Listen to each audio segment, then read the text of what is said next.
علم تجوید حاصل کرنا فرض ہے اور فرض کفایہ ہے، لیکن تجوید کے ساتھ قرآن پاک کی تلاوت کرنا اور تجوید کے ساتھ نماز میں پڑھنا یہ فرض عین ہے۔ بغیر اس کے نماز قطعاً باطل ہے۔ مطلب یہ ہے بات کرنے کا کہ اگر کوئی شخص بغیر تجوید کے نماز میں قرآن پڑھتا ہے، غلطیوں پہ غلطیاں کرے گا، وہ درست نہیں، بلکہ تجوید کے ساتھ قرآن اتنا سیکھنا کہ نماز درست طریقے پر پڑھ سکے، یہ فرض عین ہے۔ اور علم تجوید حاصل کرنا یہ فرض کفایہ ہے۔ علم تجوید کا قرآن میں بھی ثبوت ہے اور حدیث پاک میں بھی اس کا ثبوت ملتا ہے۔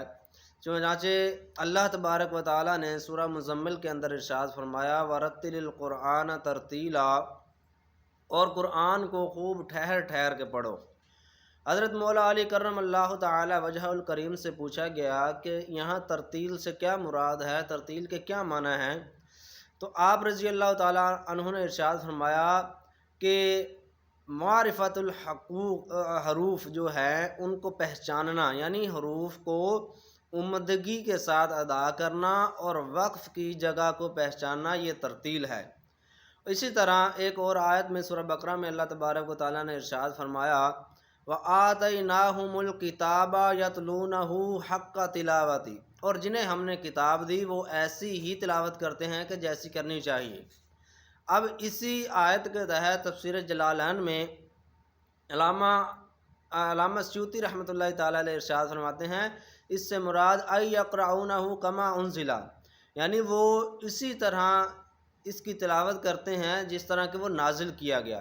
یہ تو ہے قرآن پاک سے ثبوت، اور حدیث پاک میں ہے کہ نبی علیہ الصلوۃ والسلام نے ارشاد فرمایا کہ اللہ تبارک و تعالیٰ یہ پسند فرماتا ہے کہ قرآن کو خوبصورتی سے پڑھا جائے اور ایسے پڑھا جائے جیسے کہ وہ نازل کیا گیا۔ ایک اور حدیث پاک میں ہے، حضرت عائشہ رضی اللہ تعالیٰ عنہ سے روایت ہے کہ حضور نبی کریم صلی اللہ تعالیٰ علیہ وآلہ وسلم نے ارشاد فرمایا کہ قرآن پاک کو مہارت سے پڑھنے والا قیامت کے دن بہت معزز اور مقرب فرشتوں کے ساتھ ہوگا۔